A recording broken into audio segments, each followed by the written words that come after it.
Why does Canelo have to respect Crawford to be put in these positions that he puts himself into? Does Canelo have to respect Crawford to reach? Does Canelo have to respect Crawford to admire his work after he throws the cross, to pull out in the straight line, crossing his feet? Canelo doesn't have to respect you to do the tendencies that we know he does on film. It has nothing to do with respect. It has to do with what we see the man do when he fights. Does Canelo have to respect Crawford to plod on his front foot and throw that jab off of his front foot and then get stuck on that foot and get countered as he's stuck in mid-range? Canelo doesn't have to respect you to make mistakes. Those mistakes are Canelo. Canelo being Canelo.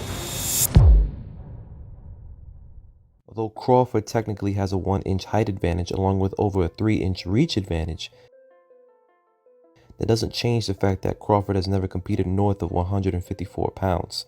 Meanwhile, Canelo has fought as heavy as 175 pounds and has been dominant at the 168-pound weight class for over 3 years. Both his power and durability have been tested and proven formidable, visibly hurting 7 out of the 10 opponents he's faced at super middleweight without ever suffering a knockdown, all of which were naturally bigger men than Terence Crawford. With such a gap in size, Crawford doesn't necessarily have to make a technical mistake in order to be in danger. Opening up to throw a punch typically puts you in position to receive one, which is just a reality in the system of boxing. The weight disparity makes that reality even more risky.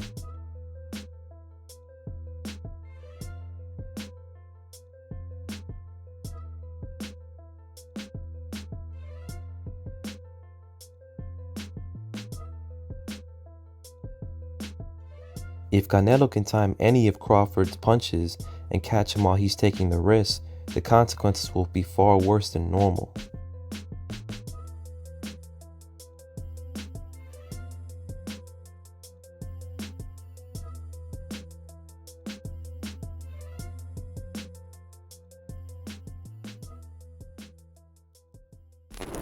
So look, yes, Canelo is big. Canelo is the guy fighting at 68. He's reigned at 68 for about 3 years now. Crawford is coming up 2 weight classes. But I think it's important that we understand that, this isn't just some like an Amir Khan coming up 2 weight classes to fight Canelo. This isn't Mel Charlo coming up, 2 weight classes to fight Canelo. This is Terence Crawford. I think you have to admit the fact that Terence Crawford is the most skilled fighter in boxing. And if we simply look at this in a technical standpoint, we both know that the matchup, skill for skill, this is a terrible matchup for Canelo Alvarez. I think you would even admit that. So while yes, Crawford is coming up in weight and it is a tall task, I think personally that Terence Crawford has all the skills and all the tools that every fighter that is giving Canelo problems has had. And I think aside from obviously Floyd, he represents a logical perfection of a lot of those tools. So I think that, come fight night, we'll see a fighter that's going to be able to use those tools to frustrate and neutralize Canelo to the point where we don't see size being a factor in the way that we normally see it. And on the topic of size, Canelo also failed to stop Jermell Charlo. Now, Jermell didn't really engage much. Jermell did a lot of running, but you can say that that's more to the point of, some technical flaws in Canelo's game that we'll get to later, obviously. But again, just to restate the point, Terence Crawford is just too skilled. This isn't a normal fighter coming up. This is a fighter with a very, very specific stylistic matchup that favors him in, I think, a great way.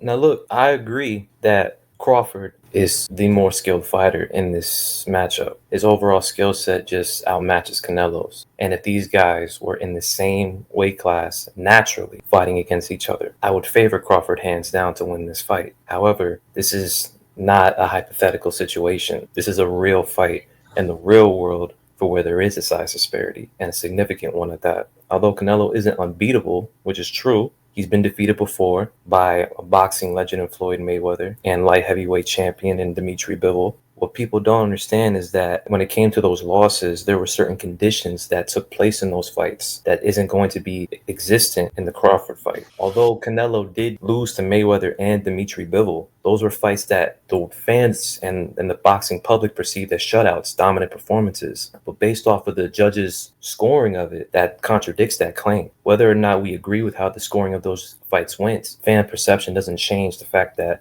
those fights were scored very close. In Mayweather's case, he was the A-side fighter during his time, and Canelo was the fighter coming up, and yet somehow, some way, after a dominant boxing performance, Canelo was still awarded 6 rounds against Floyd Mayweather. It doesn't matter what we saw. It just matters how it was scored. 1 round difference and you get a split decision instead of a majority decision. In Bivol's case, another example of Canelo being widely perceived of getting completely outmatched by a bigger champion, and yet all 3 judges had the exact same scorecard, having it 7-5 in favor of Dimitri Bivol. It was generous to give Canelo even 3 rounds, and yet the judges gave him 5. A dominant performance, yet a competitive match on the scorecards. And we're not even considering the fact that Canelo, on no judges' scorecards, won the 12th round. And if he had, the fight would have been scored a draw. And some people will say, well, this is because Canelo was coming forward in those fights. He was the aggressor. But that's not true in all those fights either. Because although that may have been the case in those 2 fights, that wasn't the case in another controversial fight in Canelo's career for where he wasn't the aggressor, hence the Gennady Golovkin fight, for where in that first fight, he still got the benefit of the doubt and was awarded a majority draw, even one judge scoring it 10-2 in his favor, even though the boxing public, once again, most of them felt as if he should have lost. So although size does play a large factor in this fight, it's not the only factor. It's just probably the biggest one because the judges, that is not a concrete, definitive point. But the size, no matter how you slice it, Crawford isn't going to just get away from that. It's going to be relevant in the fight and it's going to be visible in the fight. No matter how long Crawford is taking to build into this weight class, that doesn't change. And he's still going to be a naturally smaller man going up 2 weight classes at 38 years old to face a far stronger and still highly skilled, undisputed world champion who is notoriously difficult to beat on the scorecards, even when you supposedly dominate him. It's an uphill battle, no matter how you look at it. Canelo will likely be able to punish Crawford's probing lead hand. Crawford often uses probes with the lead hand in order to control distance along with small reverse steps.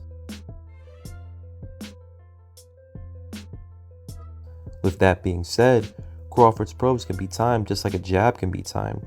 Similar to a single mid-range jab, remaining in punch range while throwing the weakest punch in your arsenal puts yourself at great risk of being victim to the strongest punches in your opponent's arsenal.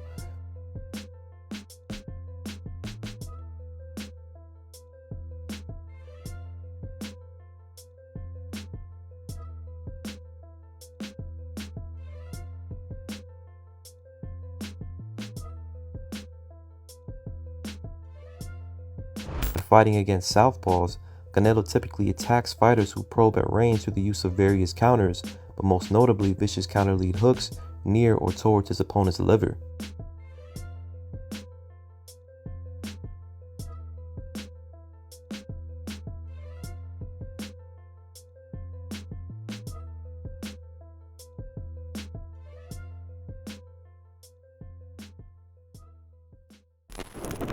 As I was watching this portion of the film study, I just couldn't help but notice that I felt as though something was missing. And as I'm looking through the study, I noticed I'm seeing a bit of an absence of film of Canelo countering Dimitri Bivol's lead hand. And I found that very interesting. See, Billy Joe Saunders has, he has an all right lead hand. That's cool. But John Ryder, who fights out of a low guard with a low lead hand, John Ryder probes maybe once every 3 or so rounds. Of course, Canelo is going to be able to counter that shit. But we know what an actual educated lead hand does to Canelo. We know that an actual educated lead hand can completely neutralize and stifle Canelo's offense. It could keep him from getting to the point where he can even set his feet to counter said probe arm. You know what I'm saying? So I think that saying that Canelo can counter probes is really just telling a very, very, very incomplete version of the story. And if Canelo does want to attack those lead hand probes, well, Crawford has something for that, but we'll get into that a little later.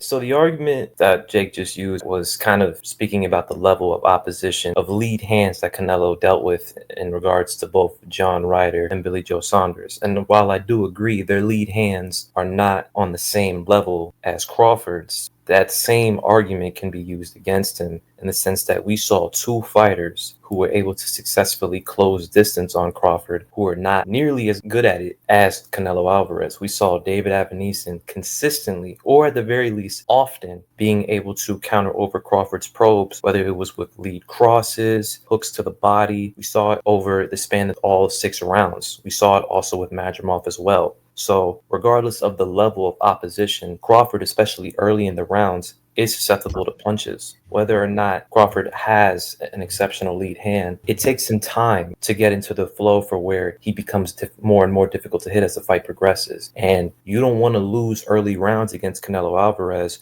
when you already have such an uphill battle to take on. You don't want to be behind and take all this time trying to measure your distance and also getting hit with big shots, as Crawford was getting hit with big shots early in these two fights. You could say, yeah, the lead hand of Crawford is better, but he's still susceptible. Otherwise, it was visibly shown in the film study. Crawford's lead hand will likely largely neutralize Canelo, while in recent years Canelo has developed himself into a stalking pressure fighter. At his heart, he remains a front foot counterpuncher. Finding timing and rhythm are pivotal for him to be able to enjoy success in the ring. This is one of the many reasons why fighters who employ an educated lead hand have been able to frustrate him so often. Non-committal lead hand probes and feints keep Canelo guessing his opponent's rhythm and prevents him from being able to properly find the timing to counterpunch. Since these lead hand probes and feints stifle his counterpunching setups, they can lead to periods where the already low volume Canelo is relatively inactive and not throwing punches.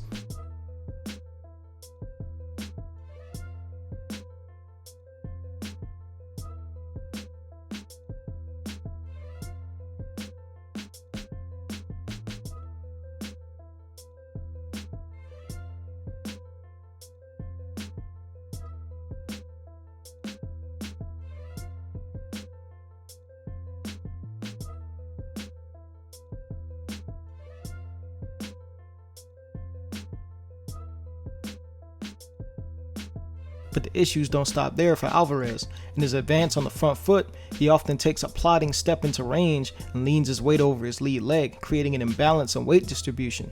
In this position, he can be literally knocked off balance at most.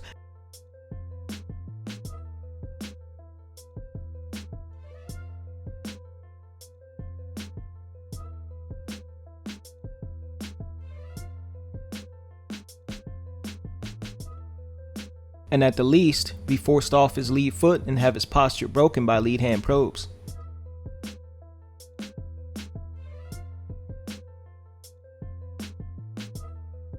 The plodding step itself has also been timed by jabs as he comes into range.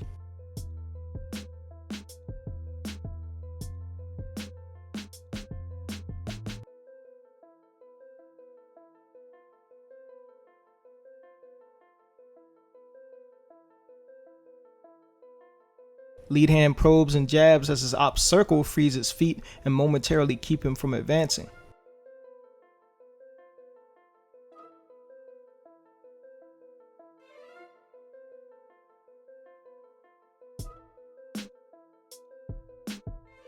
Unfortunately for Alvarez, Crawford possesses one of the most versatile lead hands in boxing. He uses his lead hand to probe and control distance in either direction, which could help keep Canelo from his best range, mid-range to inside,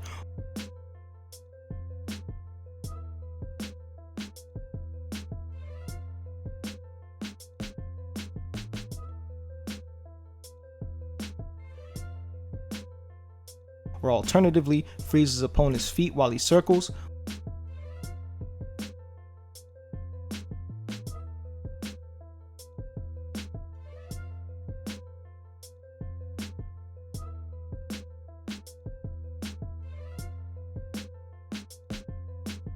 or uses the lead hand to draw out offense.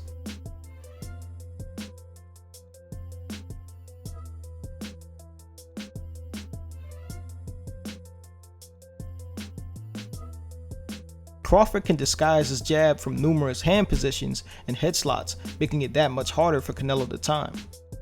In the open stance, Canelo isn't prolific in the lead hand battle as he prefers to keep to his high guard. The open stance's aligned lead hands means that the jab lane is clogged by the opposing lead hand, so normally this will lead to a joust between the opposing lead hands to control the lane. Top hand wins. Canelo doesn't usually participate, and if he does, he doesn't seem to understand the idea behind it. If he occasionally wins the top hand, he doesn't establish a jab. He instead prefers to attempt to feint the probe out of position or try to avoid the joust entirely by pre-slipping and dropping his lead hand or swatting the probe away, giving his op more opportunities to land.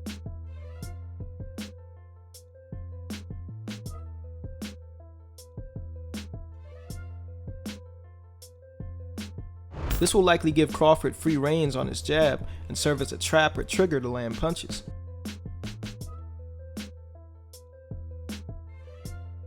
Regardless of stance, Alvarez's jab defense is already generally suspect. To make it worse, Canelo has the curious habit of occasionally using a pseudo shell in the open stance. While the lead hand is in the sling, there's no barrier of entry between Crawford's jab and his face.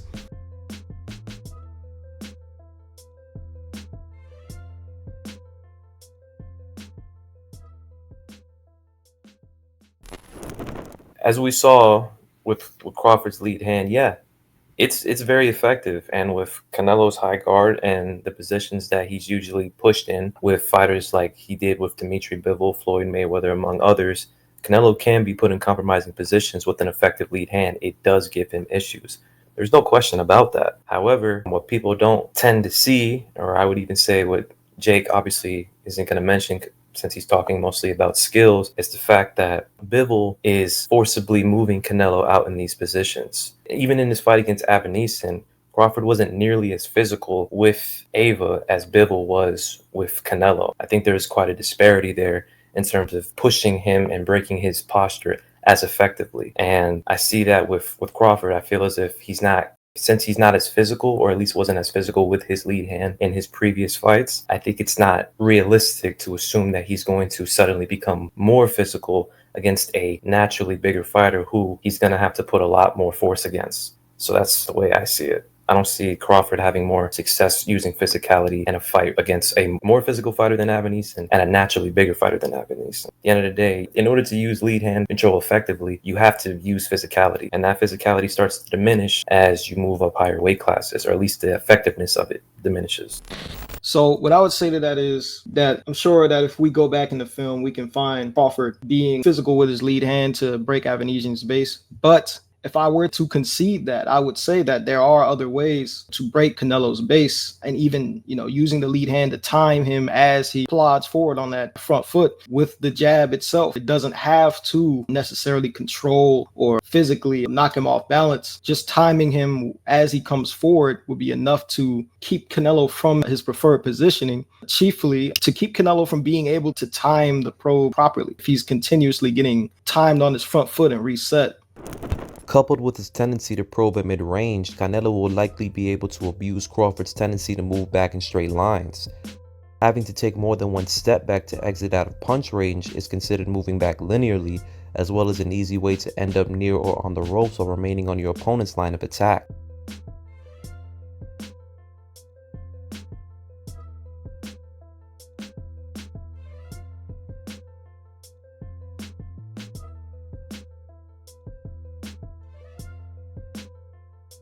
If Canelo's penetration step is quick enough to catch Crawford off guard, or if Bud is already located near the ropes, one step back can have just as many consequences.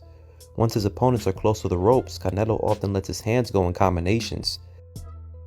Typically, it's the double jab hook or overhand, taking away Crawford's option to fight near the ropes if he wants to win rounds.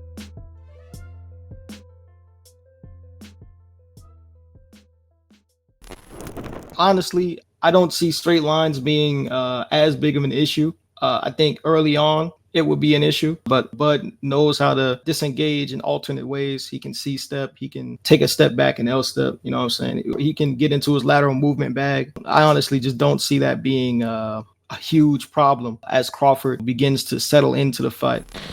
So look, Crawford does move back in straight lines, and eventually he does make adjustments by either ducking and smothering, using C-steps, other alternatives away from straight lines as the fight progresses. However, he still uses them in the early goings of the fight, and in those situations, he is at risk of being susceptible to Canelo's double jab overhand. Even if Canelo doesn't land cleanly on Crawford, he's putting Crawford in a position for where he most likely has to shell up or is backing out straight to the ropes. Either way, it looks like a loss of control from the judge's standpoint. And from that part, it looks like Canelo is either being the effective aggressor, or at the very least, he's the ring general. And in the event that Crawford's moving straight back and still gets caught, Canelo also potentially is landing hard and clean shots. So no matter how you look at it, it's more beneficial for Canelo to attack Crawford as he's moving back in these straight lines for however long that may persist for. Crawford will likely give Canelo fits with his movement and traps. Canelo is often considered to be one of, if not the best in this era at closing distance while cutting off the ring, but I'd argue that's more an indictment on this era than anything. Canelo is at best very inconsistent in his ability to properly cut off the ring, especially to his right. Canelo tends to forego a boxing stance and walk when his opponent is disengaged to his right, sometimes crossing his feet relative his opponent. Crossing your feet breaks your base for a long period of time. During the cross, you aren't in a boxing stance, and you have to recover with the opposite foot back into a boxing stance to recover your base. Both are slower than fundamental steps, so Canelo, who's already not the fleetest of foot, will likely have his hands full with Bud Crawford. Crawford is excellent at lateral movement, using it as a part of his toolkit to control distance.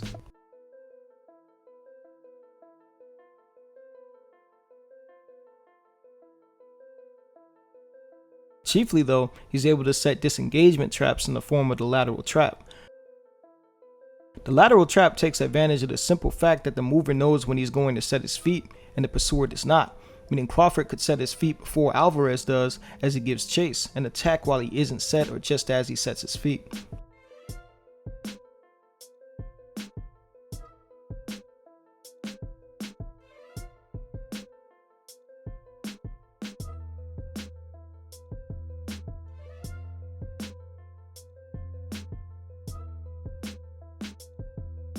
Which could be exacerbated by Canelo's tendency to walk nonchalantly or cross his feet.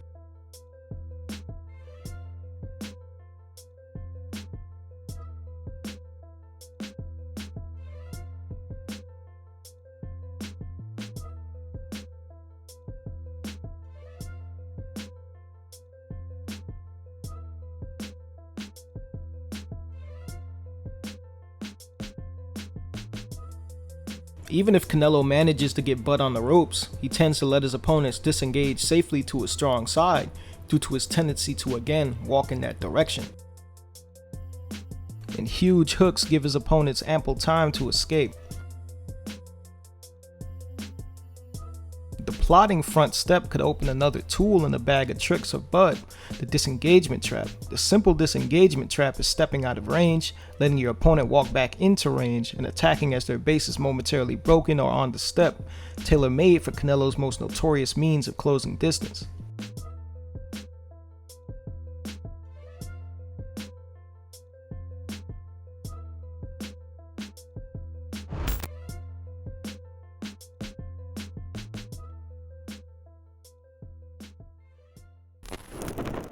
If Crawford decides to box and use lateral and disengagement traps, he's going to be forced to fight a very fleet-footed, reliant performance. And in order to make Canelo take the bait more often than not, he's probably going to be located near the ropes, which is a double-edged sword. And his last outing, evidence showed that when Crawford is put in this position, his hands aren't nearly as active as his feet. As was shown with Madrimov, Crawford wasn't nearly as consistent with lateral traps, and he did more waiting than actual punching, even with all of Madrimov's footwork issues. If Crawford decides to move more towards his right, if he's in southpaw position, he's going to be moving in the direction of Canelo's lead hand. And when Canelo's moving in the direction of his left towards his lead hand, it's far easier for him to cut off the ring and making Crawford more susceptible to his jab as he closes distance. If Crawford decides to move towards his left, although he's going to have more escape routes, he also runs the risk of moving in the direction of Canelo's rear hand. And if he just ultimately abandons this and tries to take the fight straight to Canelo, he runs the risk of getting into a firefight with a really skilled counterpuncher. And while Crawford might be the better skilled counterpuncher, Canelo is the far heavier-handed one. Each one of these choices that Crawford may or may not make comes with its fair share of risk.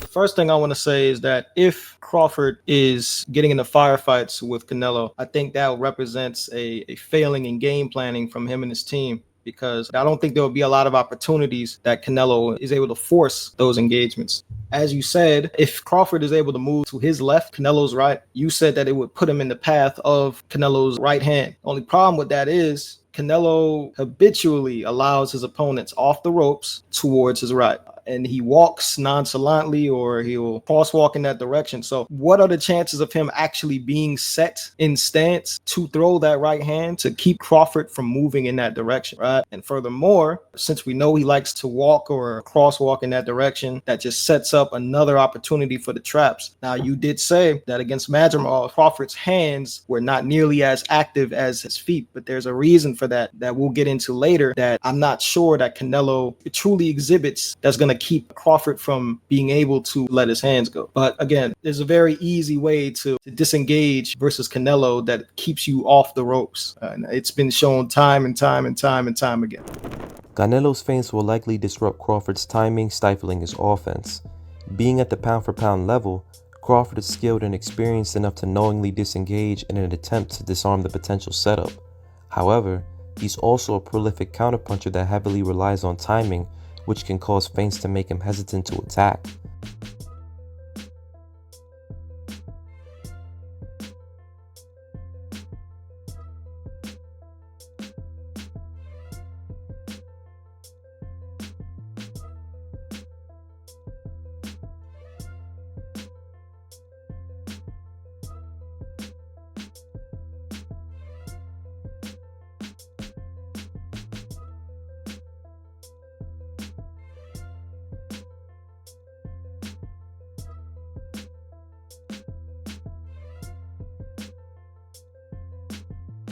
A considerable issue against a known slow starter.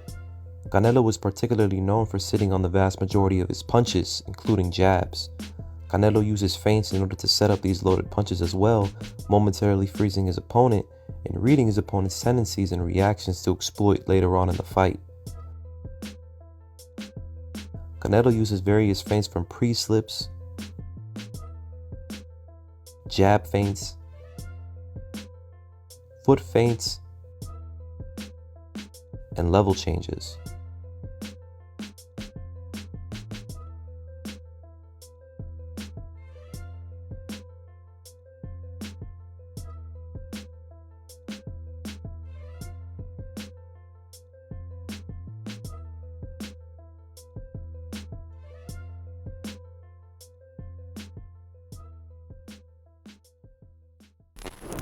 The question I would have is, when is the last time Canelo really put a heavy feint game on his opponents? So even Kavaliauskas has a much more prolific feint game in terms of quantity of feints than Canelo. And if we're going to talk about Madrimov, well, Madrimov feinted about 1,000 times around in that fight, bro. And especially, right, if we talk about how, again, from earlier, how the lead hand can keep Canelo from even being able to get into his positions. How do we know that Canelo is even going to be able to really work his feint game as usual? You know what I'm saying? So again, the fighters that have given Crawford problems in that regard to keep his hands at bay, Canelo doesn't feint nearly as much as them. So I don't see a scenario where Crawford is struggling to let his hands go simply due to feints. I don't see that happening. And even then, Bud still jabbed Madrimov's head off, even though Madrimov was feinting like 1,000,000 times around. Crawford was still landing that jab very, very often. So you mentioned the fact that you don't recall or think there is a recent time that Canelo was feint heavy in one of his fights. Unfortunately, that's not the case. As was proven in his last fight against William Skull, Canelo's punch output was considerably low. When he wasn't throwing punches, he was throwing a great deal of feints. And as a result of that, William Skull was also very negative and having a very low punch output as well. So we've seen Canelo throw a great deal of feints and keeping his fighter at bay rather than taking many chances, as Madrimov did to Crawford. Now, although you did mention the fact that Crawford was still active with that jab and throwing it against Madrimov, but Crawford was also a lot of those times in unfavorable ring positioning where he was near the ropes, meaning that when Crawford did throw those jabs, he was often stationary. So he was throwing a stationary single mid-range jab near the ropes, which puts him in position for Canelo to potentially slip counter or just counter however he feels to attack Crawford when in that unfavorable position. And as we saw with Madrimov, it's possible to counter Crawford off of these jabs. Even if he's successful landing them, he's also just as successful being countered from them. Canelo's guard will likely get picked apart by Crawford. The active high guard uses mobile shields to pick off and parry punches.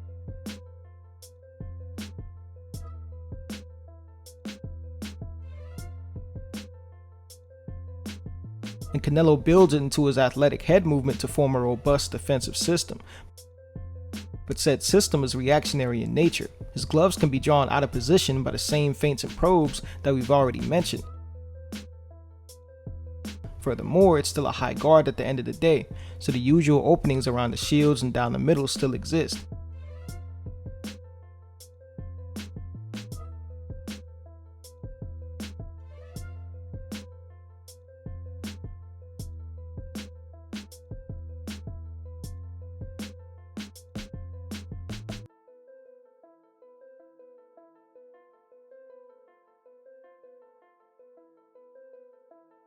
Crawford has been successful slicing up the openings in the guard, using probe to power to occupy gloves and attack elsewhere with destructive intentions.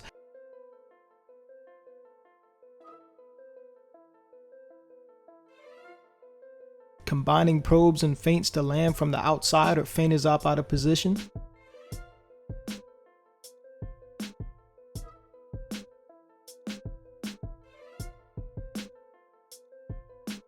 And breaking his opponent's base with the stab jab.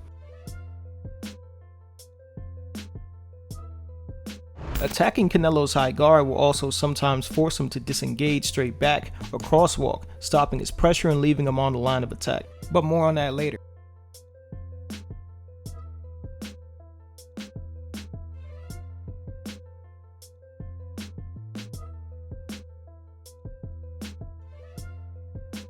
The high guard in and of itself also makes it easier for an opponent like Crawford to control a glove or gloves and angle out, or angle out after attacking, forcing Canelo to work again to get back to his favorite position.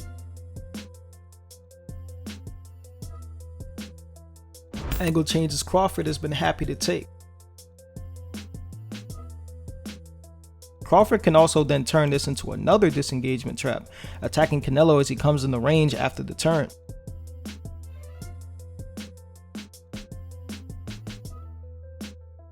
Crawford can do the same after breaking Canelo's base, again attacking the plodding step back into range. As we all know, Canelo's most proactive guard is when he uses his active high guard that he uses to block, catch, and parry punches. In that position, Canelo is typically using the active high guard when plodding forward in order to close distance on his opponent. And in this position, when Canelo is using the active high guard, yes, he is susceptible to his guard potentially being feinted out of position by Crawford's both hand feints, foot feints, etc. But if Crawford is also throwing feints, Canelo is also capable of doing the same thing, for where when he is in the active high guard, Canelo is throwing feints as well. So more than likely, we're going to be in a position similar to the Madrimov-Crawford fight, for where Crawford is going to be off the back foot throwing feints against another fighter who is also feinting, but his back is on the ropes while the other fighter is plodding forward. So as a result of that, if Crawford doesn't have a high output, as he didn't show in his last fight, then he's going to be, once again, in unfavorable positioning, at least in the way the judges perceive that. If Crawford is not actively throwing punches on Canelo's active high guard, while he's also throwing feints,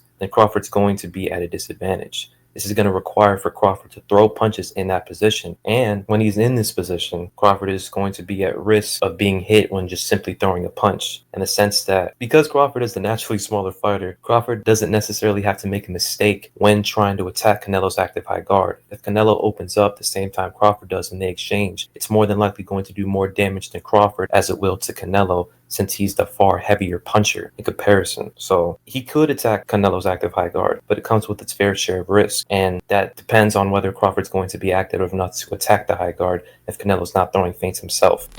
Canelo's high guard presents a lot more opportunities for Crawford than regularly. So even if Canelo is making use of feints, Crawford is in a position where he can turn Canelo off the high guard. He can break his base with stab jabs. He can force Canelo backwards, not overextending to the point where he's putting himself in danger, but he can force Canelo backwards. As we've shown in the film, Canelo will crosswalk if you attack his high guard, right? So Crawford can force Canelo into poor positions to where Canelo is the one being put on the back foot, signaling to the judges that the smaller man is putting the bigger man on the back foot.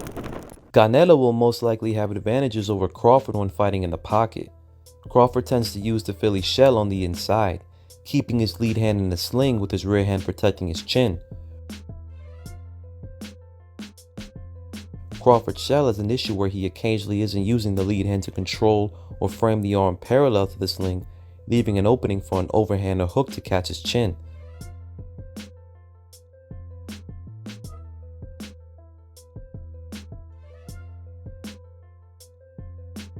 Furthermore, Crawford can at times be in an inactive high guard, which has holes around the flanks and straight through the guard as well that can be painfully picked apart against a naturally bigger champion.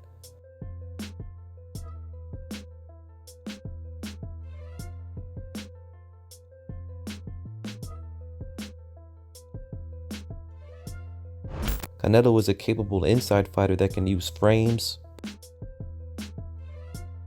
posts, and head control to momentarily stifle opponents' punching and also create space to establish offense.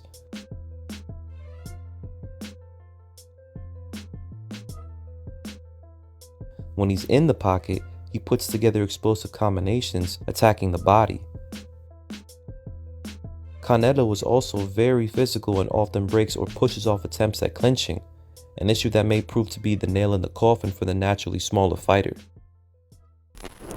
Again, for the inside, I'd have to pose the question of, honestly, do we think that Terence Crawford, knowing the situation and the context surrounding the fight, will oblige inside positioning against Canelo? I think that would again be a failing of game planning. I just don't think we'll see a lot of positioning with Crawford on the inside where Canelo can take advantage of those mistakes that Crawford has. We have to admit that on the inside, that would be the most preferred range for Canelo. But Crawford and his team would obviously know that. I believe that it's a good guess to say the game plan would be to avoid that. And throughout the film study, we've noted multiple ways that Crawford can avoid letting the fight get to that range.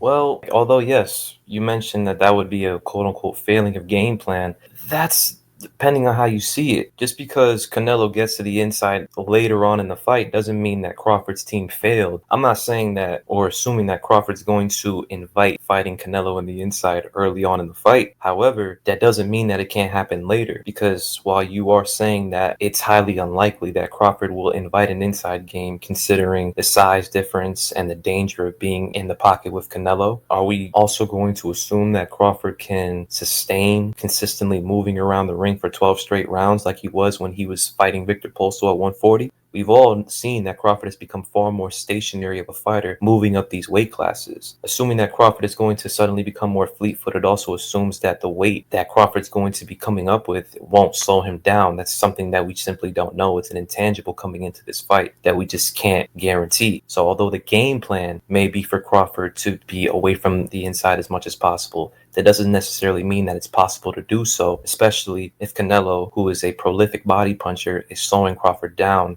targeting his body, and eventually making Crawford have to use his legs a lot less and become more stationary as the fight progresses, thus letting an inside fight become more and more likely as it gets closer and closer to the latter rounds. So it's not a matter of if Crawford can avoid an inside fight, it's rather, is Crawford going to be physically able to do so at this new weight class? Canelo's head movement will likely put him in poor positions against Crawford. Canelo possesses flashy and dynamic head movement that has dazzled the boxing world and his opponents alike, but not all that glitters is gold. While Canelo is a skilled counterpuncher, when he gets into his head movement bag, he sacrifices that ability pretty much entirely. If he's moving his head a lot, usually nothing is coming back.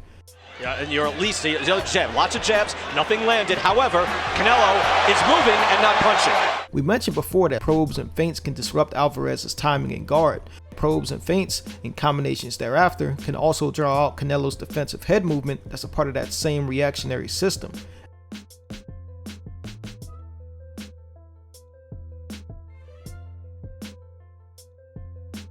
It's also a simple fact within the system of boxing. It's impossible to move your head to avoid every single punch, and even during its flashy displays of head movement, one or two can slip in.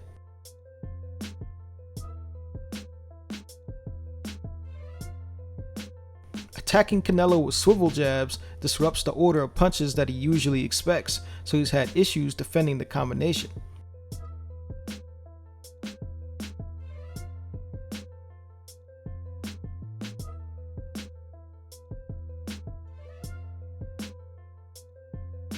A combination Crawford has become known for.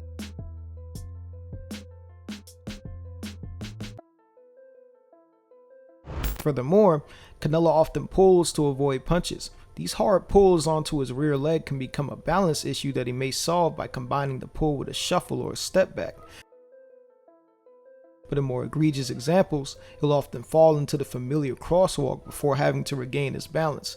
Either way, continued offense usually will force him straight back, which has him give up pressure and positioning while remaining on the line of attack.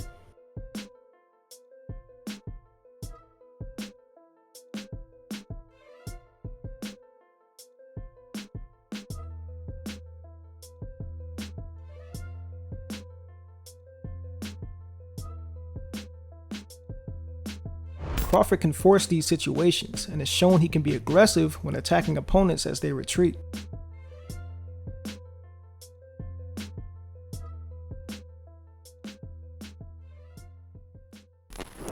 So we've seen in Canelo's performance against Bivol and Jacobs and other fights that when Canelo chooses to forego coming in an active high guard and relies more on head movement, it usually does indicate that fatigue is starting to grow and Canelo is using head movement in order to take a rest while not taking a great deal of punishment. This is usually the case. However, even when in those positions, it's not as if Canelo throughout the entirety of the round isn't throwing punches. When in that position for when Canelo is using head movement, he's not getting hit with any real clean shots. And as a result of that, it looks appealing to the judges unless he's fully deciding not to throw any punches. Now, when in that position, he doesn't. However, when he decides to get away from head movement as the round progresses, it'll look like he was very defensively responsible in one portion of it. And if he decides to let his hands go, he's also being offensive as well. We saw that because when he was fighting Dimitri Bivol in that one round, I believe it was round 8 or 9. I'm not entirely sure, but when he was fighting in that round, Canelo was overly reliant on head movement, but that was also after coming with great offense in the beginning of the round, and as a result of it, it was probably the first round Canelo had arguably won since Bivol's domination as the fight proceeded. So we can't sit here and say if Canelo starts to rely on head movement a lot, he's gonna just unquestionably lose rounds. That's just not the case, because Canelo doesn't just use head movement for the whole 3 minutes of the fight. I don't even think he can sustain that. It's a combination of him using subtle offense in either the beginning or ending of the round, as well as using head movement in between just to recover his gas tank, as he's not throwing as many punches since he loads up on every shot.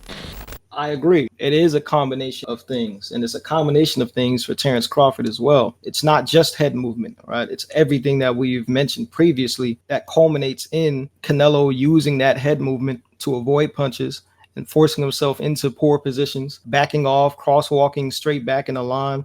As we see that, usually 1 or 2 punches can slip in as he's moving. And the issue becomes, once again, Terence Crawford is a much smaller man moving up. If you're a judge, right, you see that Crawford is what appears to be forcing Canelo to disengage. When Canelo, as we know, Canelo is the stalking pressure fighter. Canelo is the guy coming forward. He's the bigger man. Why is he being forced onto his back foot by Terence Crawford? So even though Canelo may be using his head movement and using his disengagements to avoid punches, even if Crawford is in a position where he's missing a majority of punches, positionally, he's winning the battle. Optically, he's winning that portion of the round. And if we combine that with everything else that's going on in the fight, I believe that we're in a spot where we see Crawford taking rounds. We see Crawford disrupting dude with the lead hand, yada, yada, yada, and then getting him to move his head, getting him to go straight back, and then taking advantage of those positions. And a judge will see that and say, well, Crawford is the one that's forcing the fight, and he's putting this man on his back foot. Canelo will likely punish Crawford's tendency to occasionally duck at mid-range. Typically, Crawford is disciplined enough to duck and smother, preventing his opponent from establishing any offense. However, at times, Crawford may duck at mid-range without an aforementioned smother or shuffling out of range. This issue becomes even worse when Crawford does this near or against the ropes, restricting his movement. Previous opponents have punished this by stopping their penetration step short, attacking Crawford in this exposed position.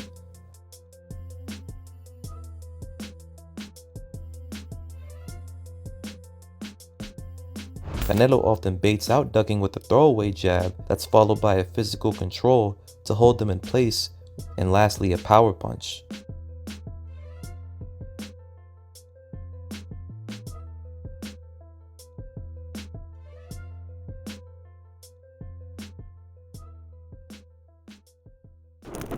So in regards to ducking, as I went through Crawford's last fight against Madrimov, I didn't see too much ducking. What I saw in regards to defending the rear hand, which would be like, I'd say the major thing to worry about if you're ducking over your rear leg, we saw a lot of disengagements, and we saw those disengagements eventually start turning into slip, pull, and step back counter. And I think I even have a clip in this film study of Crawford baiting out the overhand, I believe, with a jab trap and then stepping back while I say sort of leaned over his rear leg and then turning that into a step back counter. So I don't think that we'll see a lot of Crawford being stationary and just ducking and giving Canelo that position. I think we'll see a lot of counters.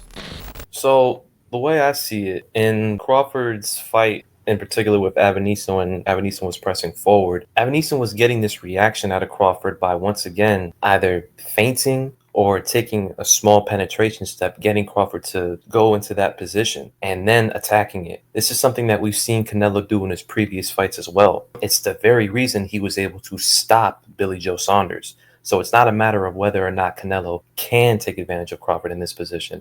If Crawford does elect to do what he's shown in previous fights, he will. He knows exactly what to do. He will stop forward. He will set a feint. He will use a physical control to keep Crawford in that position to then load up one of his power punches. And being that Crawford is the naturally smaller fighter, to assume that he will be as effective, if not more so effective than Billy Joe Saunders was, who was ultimately stopped in the 8th or 9th round when he fought against Canelo. So that is a very dangerous position that Crawford can be put in, that Canelo has put other fighters in. Although Crawford has shown the ability to duck and smother and duck and shuffle out, still having the occasional tendency to duck at mid-range, and Canelo catching on to that and adjusting to it can put him in a bad position. You don't want to be in a position for where you can't effectively either defend or attack, and you're at the mercy of a heavy-handed power puncher who is 2 weight classes naturally bigger than you. It's just a very dangerous position to be in a fight for where you're already at a physical disadvantage.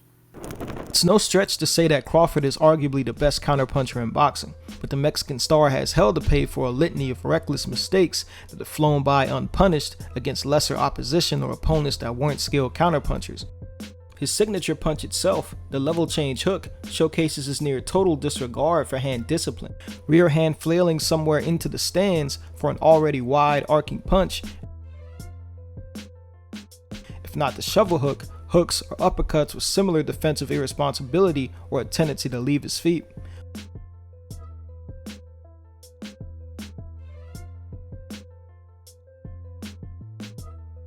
When he throws rear hands, he often reaches, his rear foot dragging off the canvas to varying degrees, sometimes to the point where he lands relatively square to his opponent or nearly throws himself out of his shoes, all while dropping his lead hand from his face.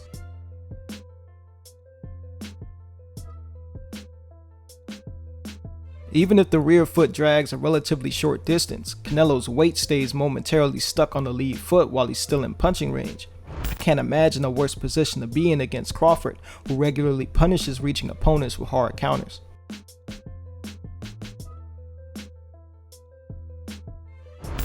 On that topic, Canelo has interesting behaviors after he throws his rear hand. Canelo will most likely either A, pull straight out from the inside. A deeper pull means he may be forced into a crosswalk after, giving Crawford the opportunity to place Alvarez on the back foot temporarily.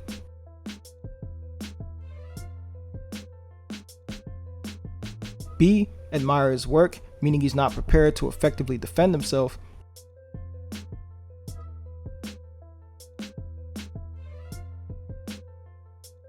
C, shell up into a high guard. This is the riskiest position to attack, as Canelo is most likely to counterpunch out of his high guard, but it would alternatively give Crawford the ability to control the guard and angle out, denying Canelo 50-50 positioning.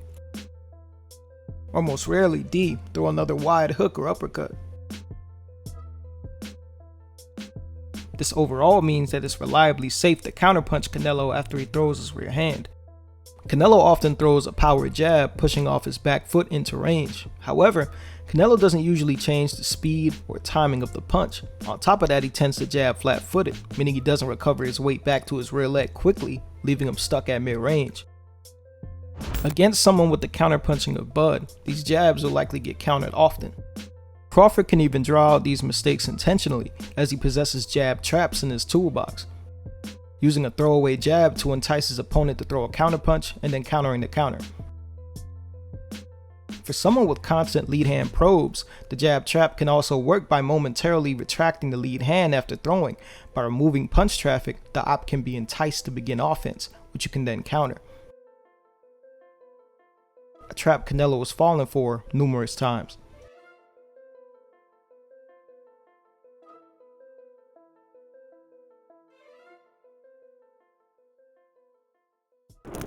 Although I do agree that in these positions, especially when Canelo was pulling back, he is in a position for where he can be countered, especially if he's followed straight out by punches. And Crawford does have the ability to use his signature combination, being either the 2-3 or 2-1, to follow him out. So that is an issue that can play a factor in the role, but that only assumes that Crawford can back Canelo up and put him in that position in the first place. That assumes that Crawford can get the respect from Canelo to make him compromise his balance and base in order to get in that position for Crawford to capitalize while Canelo is in that unsafe position. So once again, this comes down to whether or not Crawford can physically force Canelo in these uncomfortable and awkward positions, which is something we just simply don't know, and we're not going to know until the fight commences and we see whether or not Crawford is strong at this weight class as he was in his previous ones. If Crawford can't push Canelo back or make Canelo respect him to get in those positions, then they're probably not going to come very frequently outside of a few and every here and now. If Canelo doesn't get in these positions often, then I don't believe that they're going to be a big role into the fight, as well as Crawford getting momentum and getting Canelo while he's vulnerable.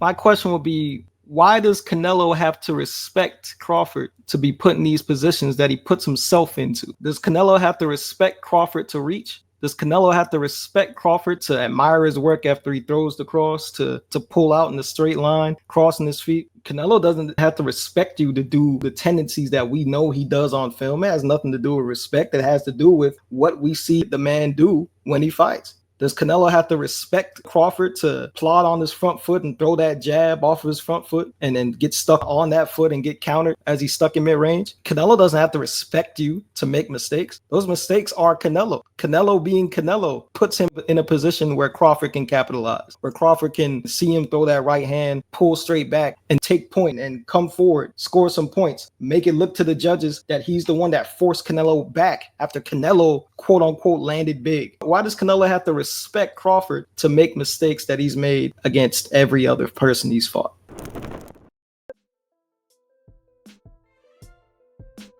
Look, we see what the film says, and the film is very clear.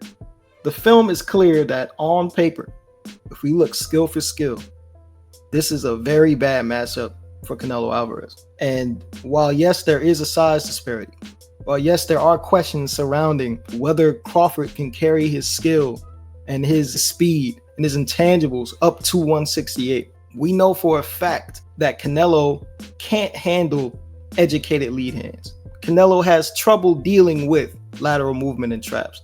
An educated feint game gives Canelo fits. We know Crawford possesses all of these skills. I've made it very, very clear. So I think that if we look at this fight, we'll see that this is not just someone moving up in weight that's a skilled fighter, someone that's moving up in weight that's a complete fighter. This is someone that's moving up in weight that has a very, very favorable stylistic matchup that I think, if we take size into account, doesn't just give Crawford a chance, that it draws this fight closer to an even fight so that it is extremely interesting. We know that Canelo has serious gas tank issues. We know that his stamina starts to wane down the stretch. So what happens if Canelo's game plan is getting stifled and neutralized by Crawford round by round by round as the frustration starts to build, and on top of that, his gas tank starts to go down? He starts running on E. The chances of him being able to sell out against a smaller man and leverage that size advantage becomes less and less as his energy gets zapped away. What happens then? What does that look like as he's getting pushed onto the back foot more and more often because his legs don't move the way they used to 3-4 rounds ago? I think we all know what happens. And I think we all know who gets their hand raised on September 19th. It's Terrence Bud Crawford. Skill and will win the day. if we going strictly based off the film, I would agree that Crawford is a stylistic nightmare for Canelo.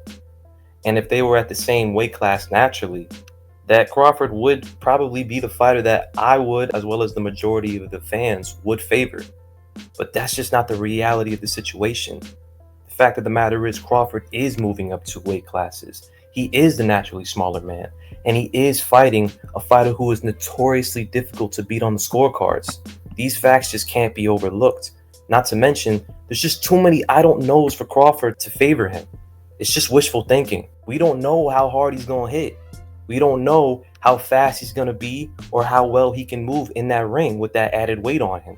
We also don't even know how durable he's going to be. If he can't get Canelo to respect his power, how do we know that Canelo is not just going to bulldoze straight through him? There's too many questions, not enough answers.